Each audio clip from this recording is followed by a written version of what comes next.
I told you all he doesn't belong in here. Get him out. The older white woman, Eleanor, hissed at the young Latino boy seated in the exclusive quiet car. The entire luxury cabin had devolved into a scene of utter chaos. Passengers were shouting, their smartphones capturing every degrading second, and the train's stewards were making a frantic, failing attempt to impose order. Somebody call the transit police. This kid needs to be taken off this train immediately, another passenger bellowed.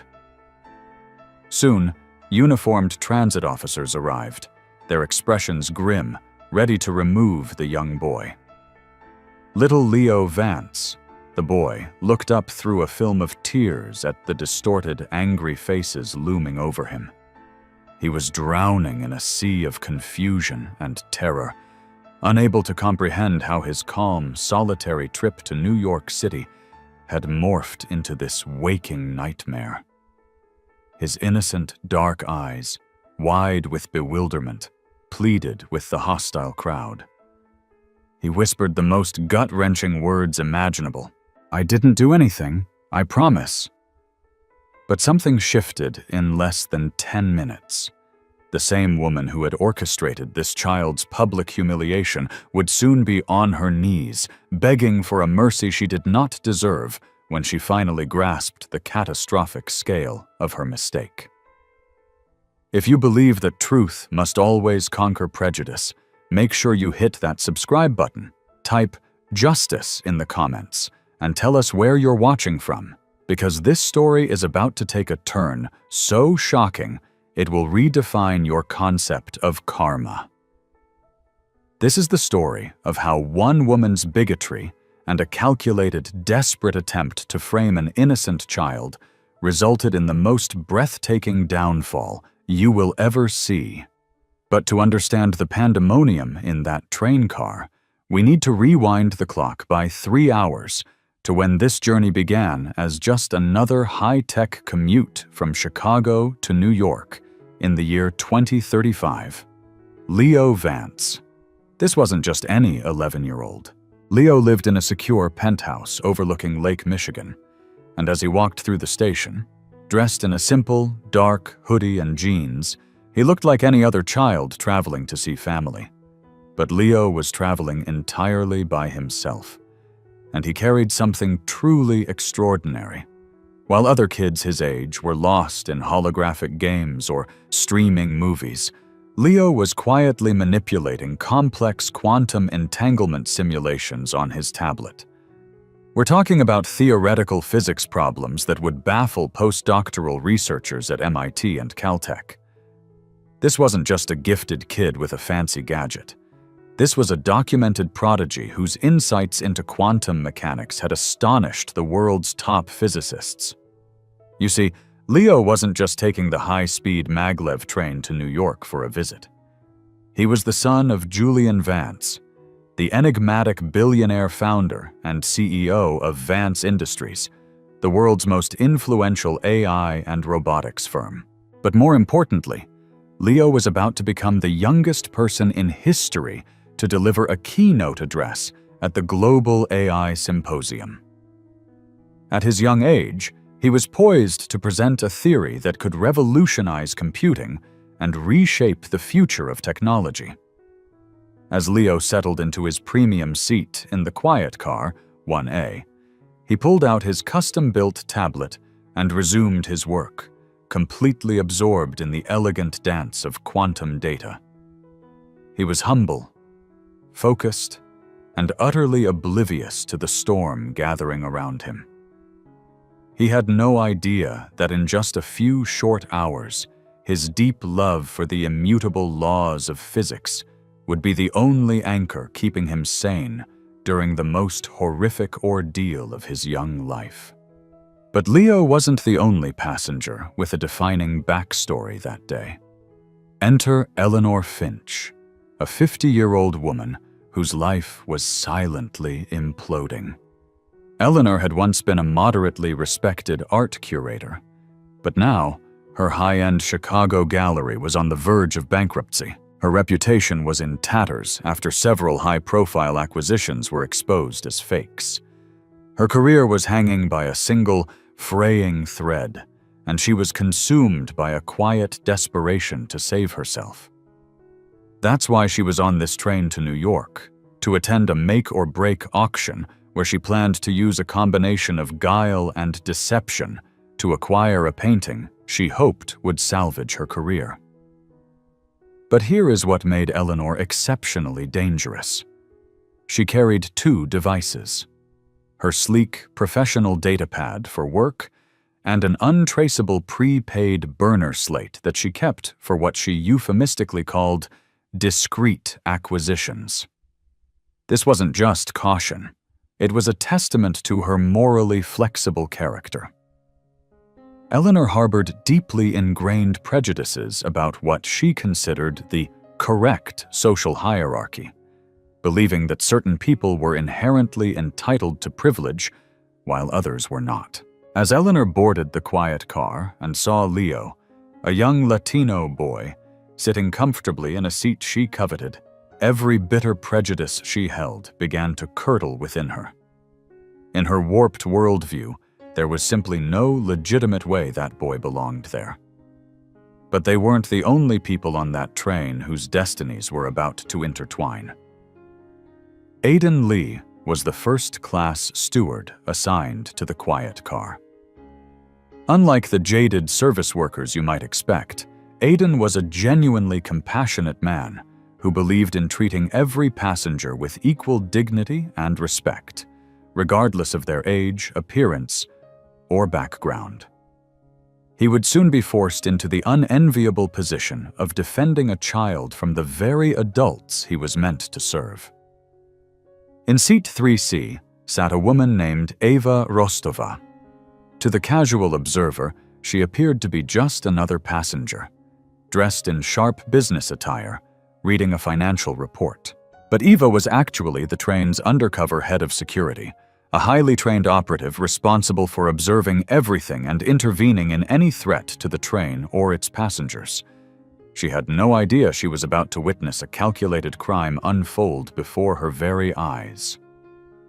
Mr. Sterling, a wealthy investment banker, represented the kind of passenger who prides himself on making snap judgments based on tailored suits and expensive watches. He would soon find himself becoming an accessory to an act of cruelty that would make him question his entire value system. And finally, there was Chloe Park, a young vlogger and digital native, her phone always in hand, ready to document her life.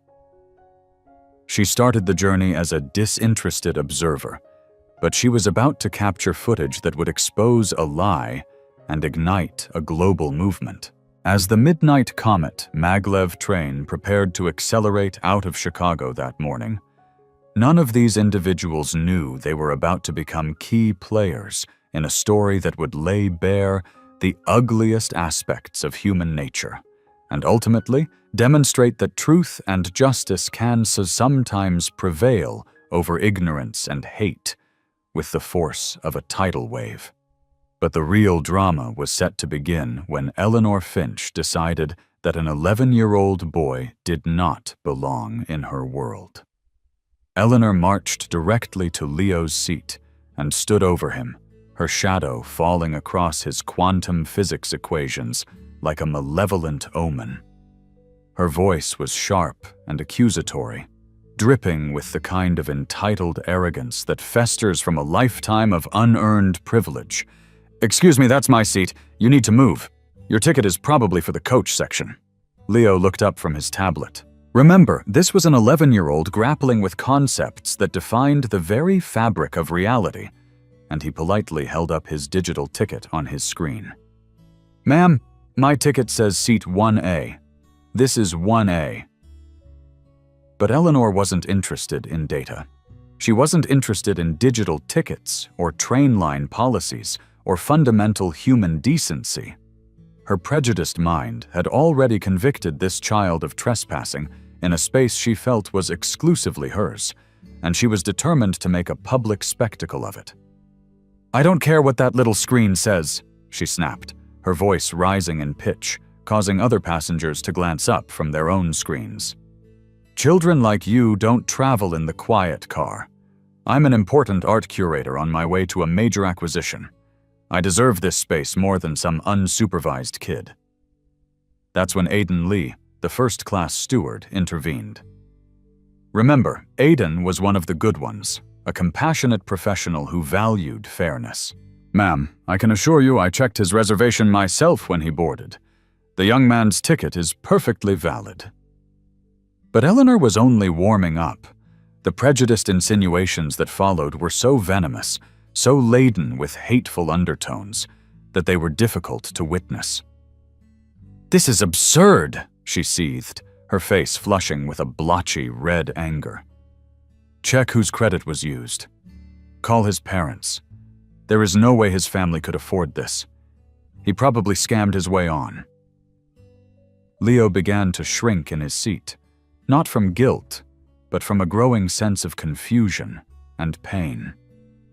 His quiet voice trembled as he tried to defend himself. "My father's assistant arranged my travel. I'm going to New York for a science conference." But Eleanor had already tainted the atmosphere. She had masterfully planted the seeds of suspicion, and now other passengers began to regard the child with doubt. Mr. Sterling, the investment banker who should have possessed more discretion, looked at Leo with a growing frown. "The lady has a point," he declared, his words striking Leo like physical blows. "It is highly unusual for a child this young to be traveling alone in a premium cabin. It suggests a lack of proper supervision." A murmur of agreement rippled through the car. You could see Leo's expression shift as he processed the fact that this entire car of adults was uniting against him. He was becoming more isolated, more frightened, and acutely aware that his appearance was being weaponized as proof of some unnamed wrongdoing. Eleanor detected the shift in the cabin's mood and lunged at the opportunity like a predator sensing weakness. "Exactly. Something is very wrong here. I insist that you move him to a general car immediately." This was no longer just about a seat. This was about Eleanor's deep-seated conviction in a social order where she belonged at the top, and others, like this boy, belonged somewhere far below. In her embittered mind, an 11-year-old Latino boy sitting calmly in a premium train car was a personal affront to the natural order of things. But here's what makes this story so infuriatingly tragic. Leo wasn't just any child. This wasn't just some kid whose parents had splurged on a nice ticket. This was a certified quantum physics prodigy, the son of a tech billionaire traveling to deliver a historic address to the world's leading scientists. And none of it mattered to Eleanor Finch, because all her prejudice allowed her to see was a brown child in a place she felt he didn't belong. As the confrontation escalated, as more passengers tacitly joined Eleanor's crusade of prejudice, little Leo sat there with his tablet, tears welling in his eyes and silently tracing the elegant, complex lines of his quantum simulations, wondering what he could have possibly done to deserve this. He had no idea that his situation was about to escalate from humiliating to catastrophic. He had no idea that the woman looming over him, screeching about his ticket and his family, was about to commit an act so calculated, so vile, that it would annihilate her own life. Because Eleanor Finch was about to cross a moral event horizon from which there is no return. She was about to frame an innocent 11-year-old child for a crime. What transpired next was so meticulously cruel, so profoundly malicious, that it is hard to fathom a grown woman inflicting it upon a child. But Eleanor Finch was about to demonstrate just how deep the poison of prejudice and desperation can run.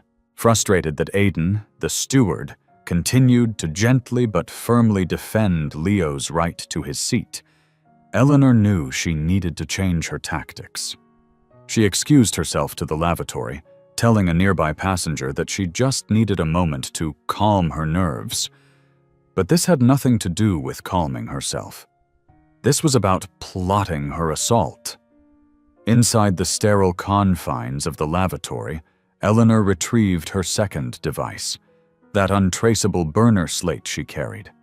It was a cheap, generic model, wiped completely clean, with no personal data, no accounts, no digital footprint. She looked at its blank screen for a moment, and it was there that the most malevolent of plans solidified in her mind. She was going to frame the child. Returning to her seat a few rows back, Eleanor executed her performance flawlessly. As Leo sat hunched over, trying to find solace in his quantum formulas, Eleanor made her way up the aisle, pretending to look for something in her purse. "Oh, so sorry, dear," she said with a sickly sweet voice as she feigned a stumble, bumping into the side of Leo's seat. But during that feigned stumble, that brief moment where everyone saw a clumsy, flustered woman, Eleanor expertly slid her burner slate from her coat pocket deep into the side pocket of Leo's messenger bag. An innocent 11-year-old had no idea that his life was about to be derailed by a piece of expertly planted evidence. Then, Eleanor began to construct her false reality. She engaged in quiet conversation with her fellow passengers, adopting the persona of a concerned, compassionate adult. "I just feel so terrible for that boy," she said, her voice laced with manufactured worry. "Where could his parents be? Frankly, it seems like neglect. What kind of family just sends a little boy across the country by himself?" She was methodically turning them against Leo before she ever uttered an accusation. 10 minutes crawled by. 10 minutes during which Leo remained immersed in his work, utterly unaware that he was about to become the protagonist in a horrifying drama of adult depravity. Then, Eleanor launched into her grand performance. She began to pat down her pockets, then frantically rummage through her purse and the area around her seat. "My slate! Oh my God, my data slate is gone!" she exclaimed, her voice just loud enough to command the attention of the entire quiet car. "It has all my contacts for the auction. My entire career is on that slate." Other passengers looked up, their expressions shifting to alarm. This sounded like a real emergency, but it was all a meticulously rehearsed fiction. "I had it right here when I sat down," Eleanor continued, her voice growing more strained, more desperate. "I remember checking it right after we left the station. The only person who's been near me is—" And then she did it. She pointed her finger directly at 11-year-old Leo Vance and uttered the words that would shatter his world. "That boy. He must have snatched it when he was shifting in his seat earlier." Leo looked up from his tablet, his expression one of pure, unadulterated confusion. "Ma'am, I haven't touched anything of yours," he said with polite sincerity. "I've been working on my physics simulations this whole time." But Eleanor's poison had done its work. Mr. Sterling, the investment banker, looked at Leo with an air of stern authority.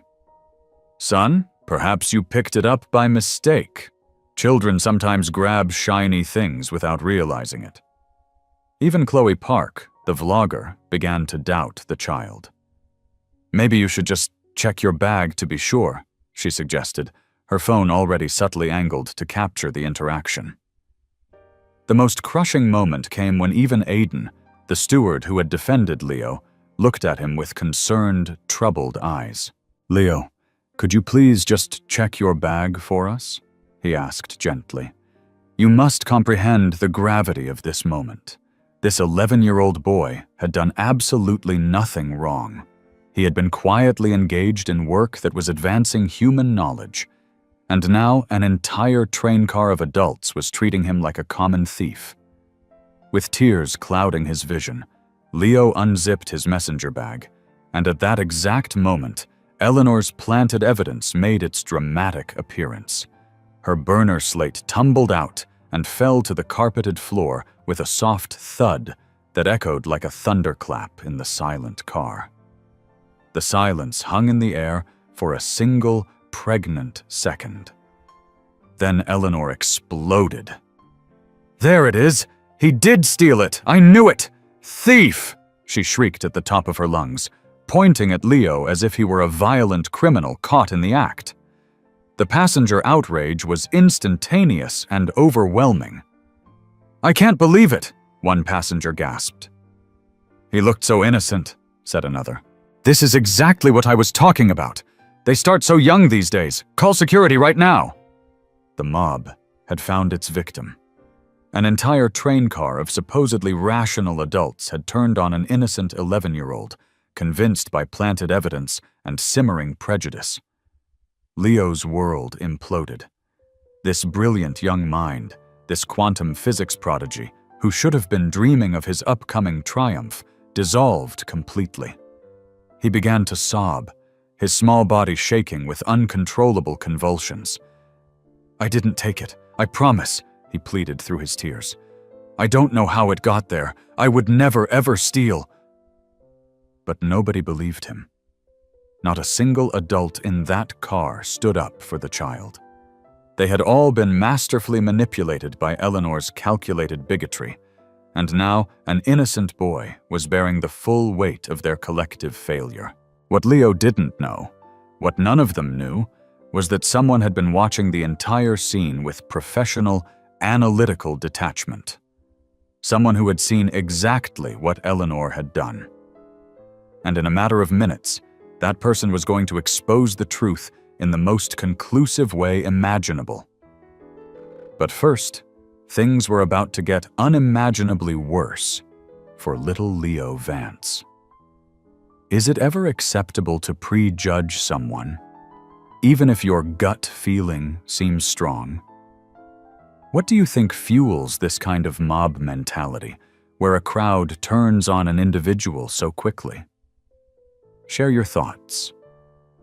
The chaos in the quiet car had escalated to a fever pitch, an ugly symphony of misguided righteousness. Passengers were talking over each other, their voices a cacophony of accusation and condemnation. "Get him off this train," a man yelled from a few rows back. "I paid a fortune for this ticket to get away from people like that," shouted another. The train stewards tried to form a protective circle, but the mob's psychological force field was impenetrable. They were a single entity now, united in their certainty and rage. And at the absolute epicenter of this vortex of adult prejudice and fury sat little Leo Vance, 11 years old. Tears carving hot tracks down his cheeks. His small frame was trembling with a storm of sobs that should have shattered the hardest of hearts. He was utterly consumed by the tidal wave of hatred being directed at him from all sides. This brilliant child, this physics prodigy who just hours before had been contemplating the nature of the universe, was now being treated like a hardened criminal. The injustice of it was nauseating. Here was a child whose mind wrestled with concepts beyond the grasp of nearly every adult on that train, being accused of the basest of crimes by people who wouldn't know a quantum string from a shoestring. That's when the train conductor's voice sliced through the intercom, calm and authoritative, with words that made your stomach clench. "Ladies and gentlemen, this is the conductor. Due to a security incident in the quiet car, we will be making an unscheduled stop at the Cleveland station. Transit authorities will be boarding the train. We apologize for the delay." An unscheduled stop, a security incident, all because an 11-year-old child had been framed by a desperate, prejudiced woman. The passengers around Leo murmured with grim satisfaction. "Good," one woman said, crossing her arms smugly. "It's about time they took this seriously." Mr. Sterling nodded in solemn agreement, clearly feeling his initial suspicions had been validated. Even those who had seemed hesitant at first were now caught up in the current, convinced that justice was finally on its way. But it wasn't justice. It was a perversion of it. It was mob rule, fueled by prejudice and masquerading as civic duty. It was the absolute worst of human nature, on full display, hurtling down the tracks at 300 miles per hour. As the maglev train began to decelerate, the atmosphere in the car turned almost festive. Passengers were excitedly rehashing the events, congratulating each other on their roles in apprehending a young offender. Eleanor Finch presided over the scene like a conquering monarch, glowing with a nauseating mixture of satisfaction and self-righteousness. She had successfully orchestrated the emotional destruction of a child, and she was reveling in her perceived triumph. She kept leaning over to nearby passengers, shaking her head with performative sorrow and making comments like, "You just hate to see this. If only his parents had raised him with some values." The cruelty was breathtaking. Other passengers were already composing social media posts in their heads, crafting narratives that cast them as heroes in a high-speed drama. The hashtags were practically writing themselves: #train drama, or justice on the rails, #caught in the act. But what about Leo? Leo just sat there, small and terrified, and alone in a way no child should ever have to experience. His small hands, when not wiping at his tear-streaked face, kept fiddling with the tablet in his lap. The quantum simulations were the only thing that felt real, the only thing that offered comfort in this chaotic nightmare. Equations don't lie. Data doesn't judge you based on your heritage. Physics doesn't accuse you of crimes you didn't commit. In a world that had suddenly gone insane, math was his only sanctuary. He had no way of knowing that his father was likely already leveraging every resource at his disposal to reach him. He had no idea that some of the world's most formidable lawyers were being scrambled. He couldn't imagine that corporate security teams were already triangulating his exact location. All he knew was that every single adult around him, adults who were supposed to be the guardians of children, the arbiters of fairness, believed he was a criminal. The psychological trauma being inflicted upon this child in these moments is immeasurable. Imagine being 11 years old and having your entire understanding of the world shattered. Imagine learning that the color of your skin and the language of your ancestors could be used as evidence against you. Imagine discovering that your intellect, your achievements, your character, none of it mattered once a group of adults had decided you were guilty. The train slid into the Cleveland station with a smooth, hydraulic hiss that felt unnervingly final. Within moments, the platform outside the quiet car was swarming with transit authority police. Their uniforms and official vehicles created a tableau of serious, state-sanctioned intervention. The flashing lights painted the windows in strobing shades of red and blue. The full emergency protocol had been initiated for what everyone believed was a security threat posed by a child thief. From his window, Leo could see all the official activity. Then came a sound that will chill anyone who hears this story to the bone. The sharp, authoritative rap on the train car door. The door hissed open, and two transit police officers, Agent Davis and Officer Miller, boarded the car. They carried themselves with a grim, no-nonsense demeanor that broadcasted to everyone that this was a serious criminal matter, not a simple misunderstanding. Their hands were conspicuously close to their sidearms as they surveyed the car. The passengers sat up even straighter, feeling the thrill of being part of a real-life crime scene. The officer's body language only served to validate the mob's conclusion that Leo was indeed a problem that needed to be dealt with forcefully. Eleanor immediately seized the stage for the final act of her performance. She pointed a trembling, dramatic finger at Leo. "Officers, that boy stole my personal data slate. It has priceless information on it. Everyone here saw it fall right out of his bag when he was confronted." The passengers around her nodded eagerly, a chorus of false witnesses ready to condemn a child. "We all saw it," Mr. Sterling confirmed, his voice imbued with the gravity of his own importance. "It fell right out of his backpack. Clear as day. What happened next should haunt us all. It was so profoundly wrong, so fundamentally disturbing, it reveals how easily prejudice can corrupt our most basic systems of justice. Despite Leo's age, despite the fact that he was a child, visibly sobbing and terrified, the officers made the decision to place him in restraints. Picture the scene. Visualize it. Youth-sized polymer cuffs, designed for juvenile offenders, being snapped onto the slender wrists of a quantum physics prodigy whose only crime was existing in a space where a bigoted woman felt he did not belong. "You're being detained for investigation of theft," Officer Miller said, his voice flat and devoid of empathy, using the same tone he'd use on a seasoned adult criminal. What rights does a terrified, sobbing 11-year-old truly have in that moment? Reading a child his Miranda rights under these circumstances feels like a cruel parody of justice. The situation was surreal, a Kafkaesque nightmare unfolding in real time. But Leo was not silent. This brilliant child, this boy who understood the universe in ways no one else in that car could, was hyperventilating, his entire world dissolving into fear. His small, desperate voice cut through the cabin's tense silence. "I want my dad. Please, can I call my dad? I didn't do anything wrong.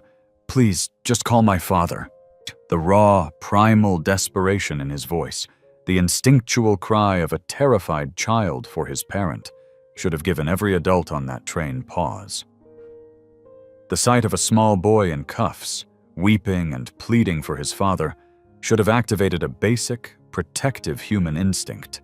Instead, most passengers watched with a grim sense of validation, believing a criminal was getting his due. Some were surreptitiously filming the detention, eager to post the dramatic conclusion online. Officer Davis, however, hesitated. Perhaps it was the sight of those ridiculously large cuffs on those small wrists. Perhaps it was the genuine terror in Leo's eyes. Whatever the reason, a flicker of doubt, of humanity, seemed to break through his professional veneer. He reluctantly agreed to make the phone call. With hands trembling so badly he could barely key in the number, Leo recited the number he had been taught to memorize for emergencies, though no one could ever have foreseen an emergency of this magnitude. "Sir, this is Agent Davis with the Transit Authority Police," the officer said into his comms unit. "We have your son, Leo Vance, in protective custody following an alleged theft on the Midnight Comet Express. Yes, sir. We will hold our position." But something changed during that call. A subtle shift in Agent Davis's demeanor. His posture stiffened, his eyebrows knitted together. He paused, listened intently, then asked the person on the other end to repeat something. Then he asked for the spelling of a name. Then a corporate affiliation. None of the passengers caught these subtle cues. They were too absorbed in their own self-congratulatory narratives. But had they been paying attention, they might have noticed Agent Davis's confidence falter. They might have seen him exchange a bewildered glance with his partner. They might have seen him quietly radio his dispatch for information about Vance Industries. What followed were 15 minutes of pure, agonizing suspense. 15 minutes that felt like an eternity. 15 minutes that likely inflicted years of psychological damage on Leo. The train remained silent at the Cleveland station, a prison on rails, while Leo sat, still cuffed, still weeping softly, trying to retreat into the safe, logical world of quantum physics as the real world spun out of control. And Eleanor? Eleanor was reveling in her victory, parading her victimhood to anyone who would listen. "This is precisely what happens when there's a breakdown of family values," she pontificated. "They start with petty theft, and it escalates. Someone had to take a stand before he becomes a real menace to society." The casual bigotry in her words was astounding, painting an 11-year-old child as a future felon. She had traumatized a child, caused a major transportation disruption, and lied to federal officers, and somehow, in her mind, she was the heroine of the story. But here's what Eleanor Finch didn't know. Here's what none of the passengers knew. Here's what even the transit police didn't yet fully comprehend. During those 15 minutes of waiting, something truly extraordinary was unfolding behind the scenes. Something that would rewrite the end of this story. Phone calls were being made, the kind of calls that liquefy bureaucratic obstacles and command immediate action. Security teams were being mobilized, legal departments were being activated, private, state-of-the-art aircraft were being diverted. The reversal of fortune that was about to unfold would be so complete, so devastatingly poetic, that it would restore your faith in the concept of cosmic justice. The cavalry wasn't just coming. It was already there. And when Julian Vance stepped onto that train, everyone who had participated in the persecution of his son was about to learn a lesson that would follow them for the rest of their miserable lives. Then, it happened. The moment that changed everything. The moment when truth arrived, not with a whisper, but with the thunderous roar of overwhelming power. A sleek, black VTOL, vertical takeoff and landing aircraft, the kind of advanced transport usually reserved for military special ops or the ultra-elite, descended from the gray Ohio sky, its thrusters creating a whirlwind on the platform. It landed with whisper-quiet precision a short distance from the train. This wasn't a police helicopter. This was the physical manifestation of immense wealth and influence. The ramp lowered with a pneumatic hiss, and out stepped a man who radiated an aura of controlled volcanic fury. Julian Vance was a striking figure, impeccably dressed in a custom-tailored suit that contrasted sharply with his grim expression. But it wasn't his attire that seized the attention of every officer on the platform.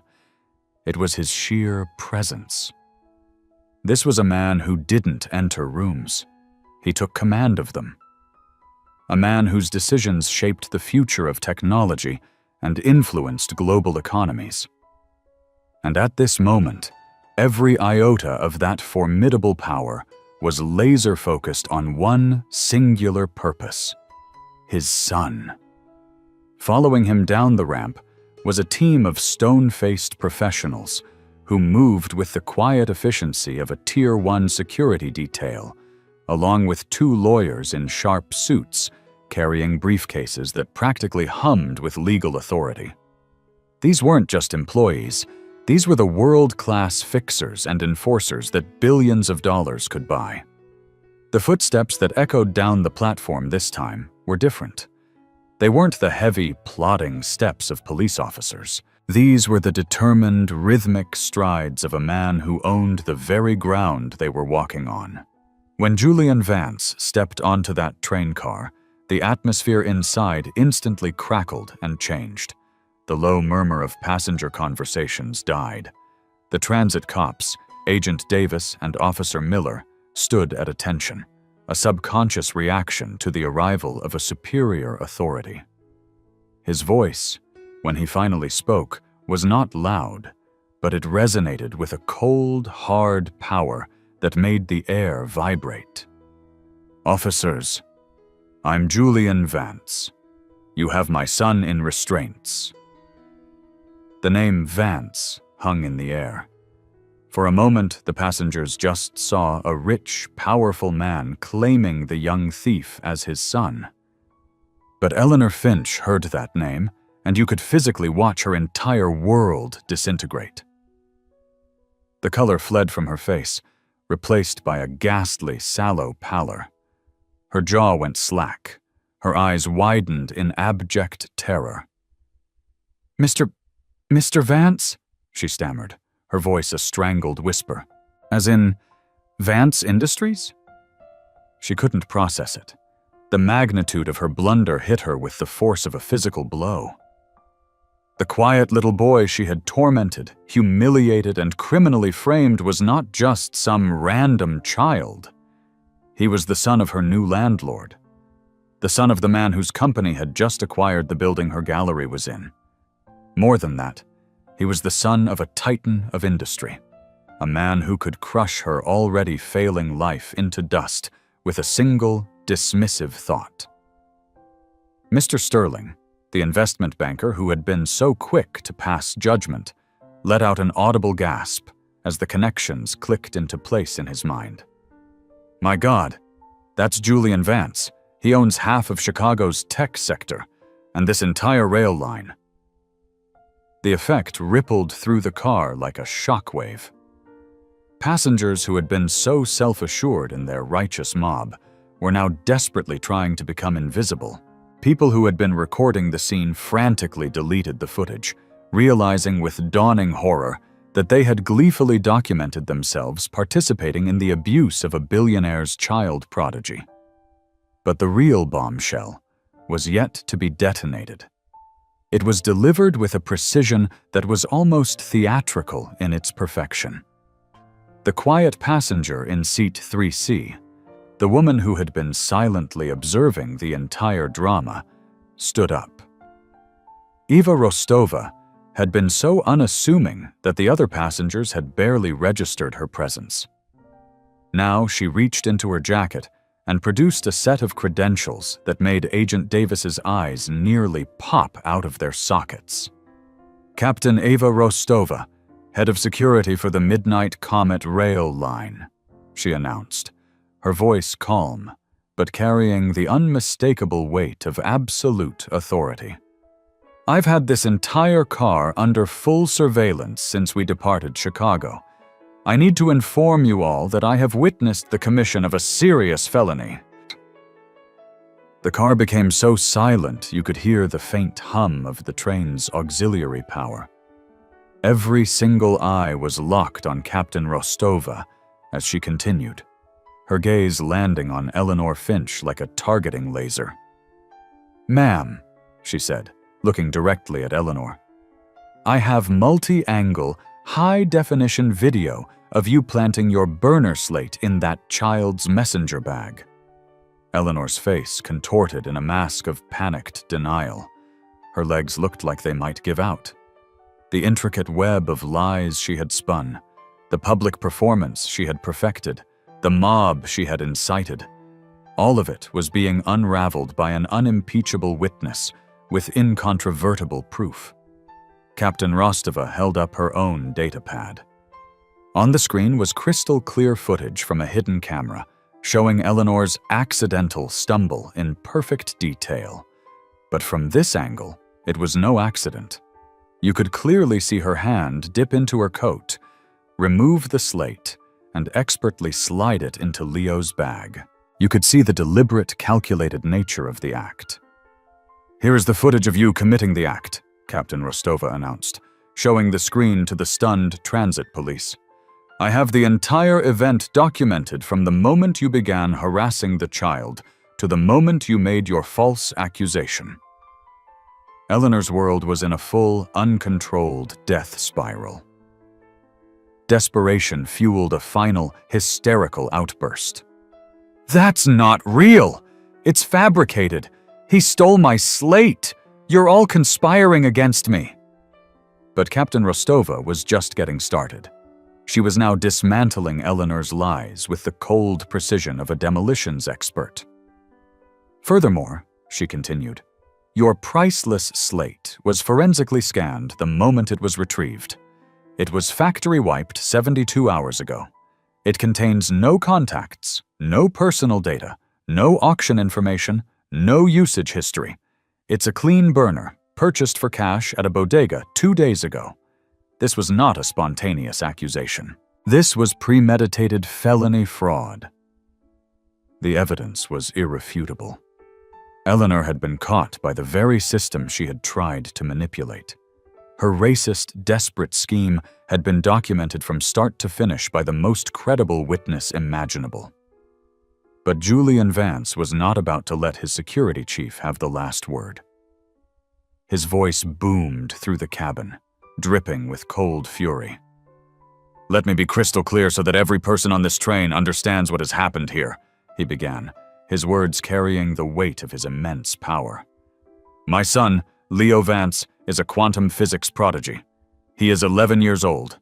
He is the youngest person in history to be invited to deliver a keynote address at the Global AI Symposium. This brilliant, innocent child was traveling to make history.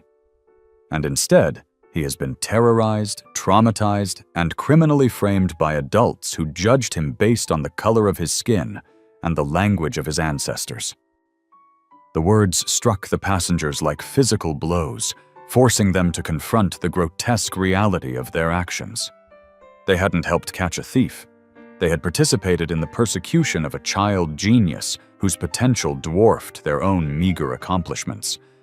But the most devastating blow was yet to come. "This woman," Julian continued, gesturing with contempt at the now catatonic Eleanor, "racially and socially profiled my 11-year-old son, and then deliberately framed him for a crime to validate her own pathetic bigotry. She used a burner device to manufacture evidence. She manipulated an entire train car into becoming accomplices to her hate crime. Imagine you are Julian Vance. You have unlimited resources. Do you simply ensure Eleanor is fired and prosecuted? Do you go further, suing her into oblivion and making sure every passenger who participated faces consequences? What does true justice look like for Leo?" Julian turned to face Eleanor directly, and his voice dropped to a level of cold, calculated venom that could freeze fire. "Ms. Finch, your gallery's lease in the VCOM Tower is hereby terminated, effective immediately. Our security team will ensure you are escorted from the premises. Our legal department will be pursuing every possible criminal charge against you: child endangerment, filing a false police report, conspiracy to commit fraud, and any other federal and state charges my lawyers can possibly apply. We will deploy every resource at my command to ensure you receive the maximum possible sentence for what you have done to my son." The corporate death penalty had been delivered. Eleanor's career, her reputation, her future. All of it was incinerated in that one chilling monologue. Julian Vance had the power to make her not just unemployed, but unemployable, a pariah in any professional circle. The passengers who had eagerly supported Eleanor now looked utterly horrified. Their mob courage had vanished, replaced by a desperate, sickening fear. Mr. Sterling looked as though he was on the verge of a coronary. "Mr. Vance, I offer your son my deepest, most sincere apologies. I was wrong. I was terribly, terribly wrong." Chloe Park, the vlogger, was frantically trying to erase any trace of the videos from her cloud storage, ashamed of her passive complicity. The other passengers stared at the floor, praying for invisibility, hoping they wouldn't be remembered as members of the mob that abused the son of Julian Vance.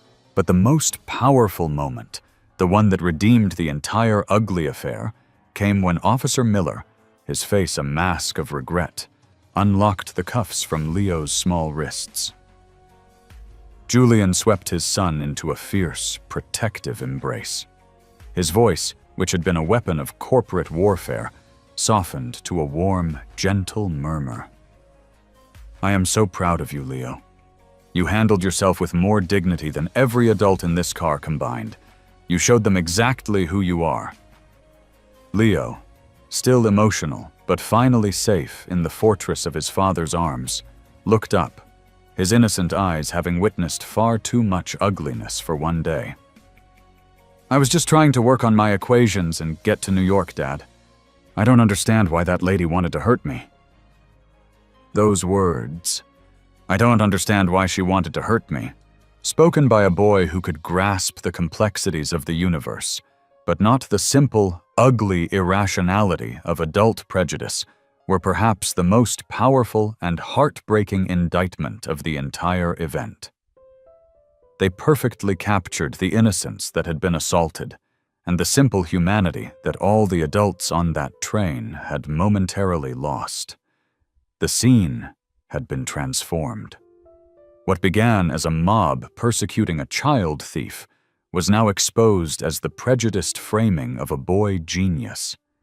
And as father and son held each other in that train car, surrounded by the smoldering wreckage of Eleanor Finch's life, it was impossible not to feel that sometimes the universe delivers justice that is as swift as it is absolute. The gears of justice, once set in motion by the immense power of Julian Vance, moved with terrifying speed and ruthless efficiency. Within the hour, Eleanor Finch found herself in the same polymer cuffs that had been placed on an innocent 11-year-old. The poetic justice was profound and crushing. The woman who had hysterically demanded a child's arrest was now facing a litany of felony charges that would utterly demolish her life. Agent Davis, who had begun the encounter by treating Leo like a suspect, now had the deeply uncomfortable task of processing the arrest of the actual criminal. The charges were formidable: child endangerment, filing a false report with federal transit authorities, evidence tampering, and conspiracy to commit fraud. Captain Rostova's impeccable testimony, bolstered by her undeniable video proof, made conviction a foregone conclusion. Legal analysts projected Eleanor would face a significant federal prison sentence, which would then be followed by a civil lawsuit from the Vance family that would financially obliterate her for the remainder of her life.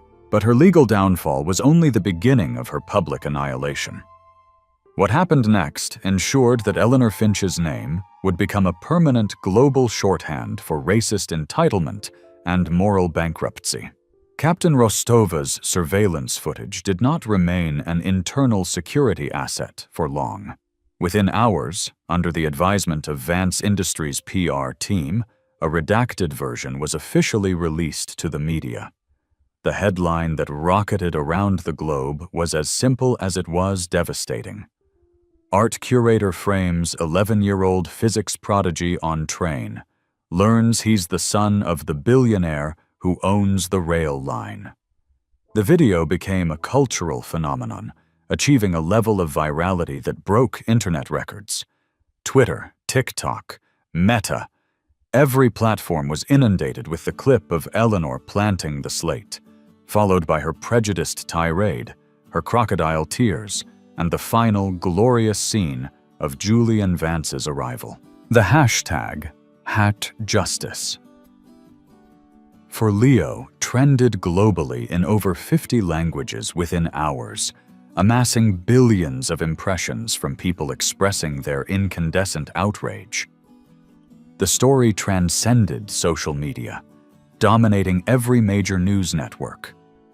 From CNN to the BBC, outlets ran continuous coverage of what they dubbed the most shocking display of public prejudice and child endangerment ever captured on video. The public's judgment was instantaneous and unforgiving. Eleanor Finch's name, her face, her history were plastered across the digital world. Her gallery's website was crashed by a flood of traffic. She became, overnight, a global pariah, a status she had richly earned. But while Eleanor's world imploded, Leo's story was just embarking on its most inspiring chapter. 3 days after the nightmare on the train, Leo Vance walked onto the main stage at the Global AI Symposium in New York. The standing ovation that erupted was so powerful and prolonged, it shook the auditorium. Every person in that hall, Nobel laureates, tech visionaries, CEOs, and leading scientists, was on their feet, applauding not just his genius, but his extraordinary courage and grace in the face of abject cruelty. When Leo finally approached the podium to deliver his keynote address, a profound silence fell over the room. This 11-year-old boy, who had been humiliated and put in restraints just days earlier, spoke with a clarity and wisdom that brought tears to the eyes of the most jaded intellectuals in the world. "Sometimes people will judge you based on incomplete data," Leo began, his young, clear voice resonating with an authority far beyond his years. "They will build a hypothesis about you based on flawed assumptions. But the laws of physics don't lie. Data doesn't lie. And people shouldn't either. I forgive the person who hurt me, because holding on to irrational anger is illogical. Moving forward with truth is the only equation that makes sense." The sheer, unadorned wisdom of those words, coming from a child who had every right to be filled with rage, left the audience of geniuses utterly stunned. The standing ovation that followed was even more emotional than the first, a wave of profound respect for the incredible grace this young boy had shown. The impact of Leo's ordeal rippled far beyond that auditorium. Julian Vance, deeply moved by his son's resilience and horrified by the systemic failures that allowed the incident to happen, announced a sweeping transformation of Vance Industries' corporate ethos. The company pioneered new, immersive anti-bias and empathy training programs that became the gold standard for corporate America. But the most monumental announcement came 2 weeks later: the creation of a $1 billion endowment for the Vance Innovators Foundation. The foundation's sole mission was to find, fund, and protect gifted children from underprivileged and minority backgrounds, children who might otherwise face the kind of prejudice Leo had endured. It would provide not just scholarships, but legal protection, mentorship, and a global advocacy network for brilliant young minds at risk of being overlooked or persecuted.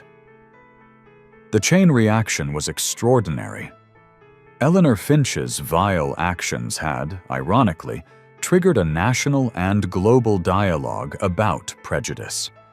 Corporations and transportation authorities worldwide began overhauling their policies regarding passenger conflicts and the protection of unaccompanied minors.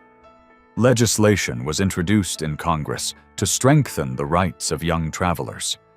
What began as one woman's hateful act against a single child had culminated in systemic changes that would protect countless others for generations to come. The ultimate irony was perfect. Eleanor's desperate attempt to tear Leo down had inadvertently lifted up gifted children of color everywhere. If you were inspired by this story, like, subscribe, and share it with someone who needs to see that truth can still win. See you next time.